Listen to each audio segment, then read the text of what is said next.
ना बीफ ना मटन ना चिकन। आज हम बनाएंगे बहुत ही हेल्दी और बहुत ही ज़्यादा मज़ेदार कबाब जो खाने में बहुत ज़्यादा टेस्टी लगते हैं। शामी कबाब और चपली कबाब को भूल जाएंगे जब आप बनाएंगे ये बहुत ही मज़ेदार से कबाब जो हम रेड बीन्स से बना के तैयार करेंगे। ऊपर से खस्ता और अंदर से बहुत ही सॉफ्ट कबाब बनकर तैयार होते हैं। एक बार इन कबाब को ट्राई करें, आप हफ्ते में एक बार तो इनको ज़रूर बनाएंगे।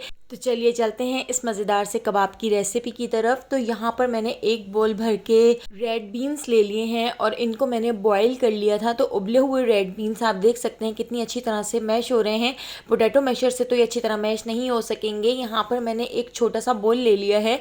तो इस तरह से आप किसी कटोरी से या किसी इस तरह के बोल से आप इसको मैश कर सकते हैं, जो बहुत ही आसानी से मैश हो जाते हैं क्योंकि हमने इन रेड बीन्स को बहुत अच्छी तरह से बॉईल किया है। तो देखिए हमने इन सारे रेड बीन्स को बहुत अच्छी तरह से मैश कर लिया है। तो इसमें बिल्कुल भी मोटी मोटी सी गुठलियाँ नहीं हैं, हमने इनको अच्छी तरह से मैश किया है। तो इस तरह से इसका एक पेस्ट बनकर तैयार हो गया है।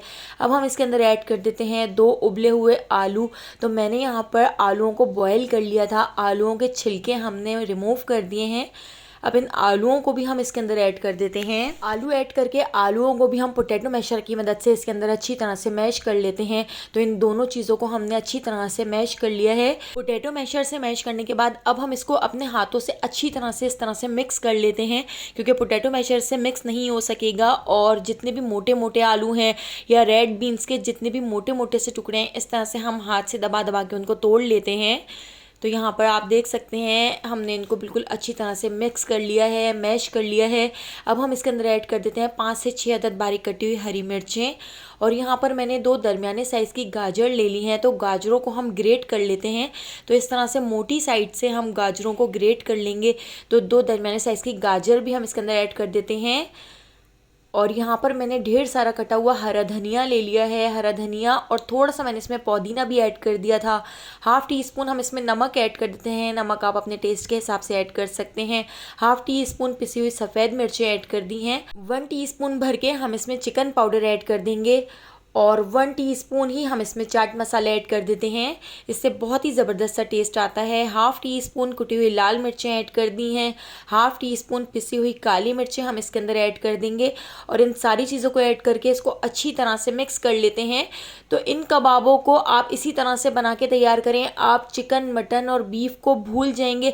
ये कबाब इतने ज़्यादा टेस्टी बनकर तैयार होते हैं और सर्दियों में ये कबाब खाने में बहुत ज़्यादा टेस्टी लगते हैं। अब हम इसके अंदर ऐड कर देते हैं 3 टेबल स्पून भर के ब्रेड क्रम्स। ब्रेड क्रम्स से इसका टेस्ट बहुत मज़ेदार हो जाता है और अंदर से भी ये बहुत ही ज़्यादा क्रिस्पी बन जाते हैं। ब्रेड क्रम्स ऐड करके इसको भी हमने अच्छी तरह से मिक्स कर लिया है। तो इस तरह से हाथ से दबा दबा के हमने इसको बहुत अच्छी तरह से मैश कर लिया है और मिक्स कर लिया है। अब इसके अंदर बिल्कुल भी मोटे मोटे टुकड़े नहीं हैं। तो चलिए अब हम इसके कबाब बनाना शुरू करते हैं। आप ओवल शेप में कबाब बना सकते हैं या आप जिस तरह शामी कबाब बनाते हैं उस तरह से भी आप इसके कबाब बना के तैयार कर सकते हैं। तो ये रेसिपी एक तो बहुत झटपट बन के तैयार हो जाती है और बहुत खाने में टेस्टी भी लगती है। तो आप एक बार इस रेसिपी को ज़रूर ट्राई करके देखिएगा, आपको बहुत पसंद आएगी। और बहुत हेल्दी भी है क्योंकि हमने इसमें रेड बीन्स का इस्तेमाल किया है। जैसा कि आपको पता है लाल लोबिया गुर्दे के मरीज़ों के लिए बेस्ट है, कमर दर्द के लिए बहुत ज़्यादा मुफीद है, शुगर के पेशेंट के लिए बहुत ज़्यादा फ़ायदेमंद है। तो देखिए कितने ढेर सारे हमने यहाँ पर कबाब बना के तैयार कर लिए हैं। अब आप चाहें तो आप इन कबाबों को फ्रीज़ भी कर सकते हैं। तो 15 से 20 दिन तक इस बॉक्स में करके मैं इनको फ्रीज़ भी कर सकती हूँ। तो आधे कबाबों को मैं इस तरह से एक बॉक्स में करके फ्रीज़ कर देती हूँ और आधे कबाब हम यहाँ पर फ्राई करके आपको दिखाते हैं कि कितने ज़बरदस्त बन के तैयार होते हैं। इन रेड लोबिया के कबाबों को आप बच्चों को लंच बॉक्स में भी रख कर दे सकते हैं। दाल चावल बनाएं तो आप उनके साथ इन कबाबों को फ्राई करें, खाने में बहुत बहुत मज़ेदार लगेंगे। तो देखिए इनको हम फ्रीज़ कर देते हैं, बाकी कबाब हम फ्राई कर लेते हैं।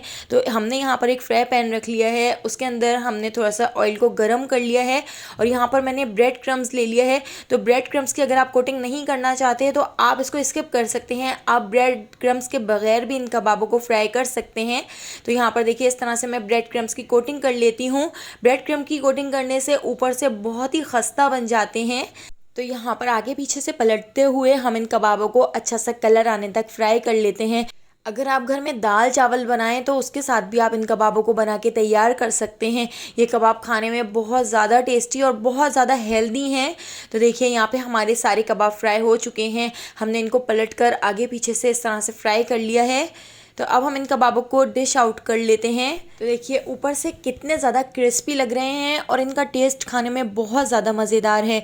अगर आपको मेरी ये रेसिपी पसंद आई हो तो लाइक, शेयर और सब्सक्राइब करना बिल्कुल भी मत भूलिएगा और बेल आइकॉन के नोटिफिकेशन को ज़रूर ऑन कीजिएगा ताकि डेली जो मैं वीडियो अपलोड करती हूँ उसका नोटिफिकेशन आपको फ़ौरन मिल सके और आप मेरी सारी वीडियोज़ वॉच कर सकें।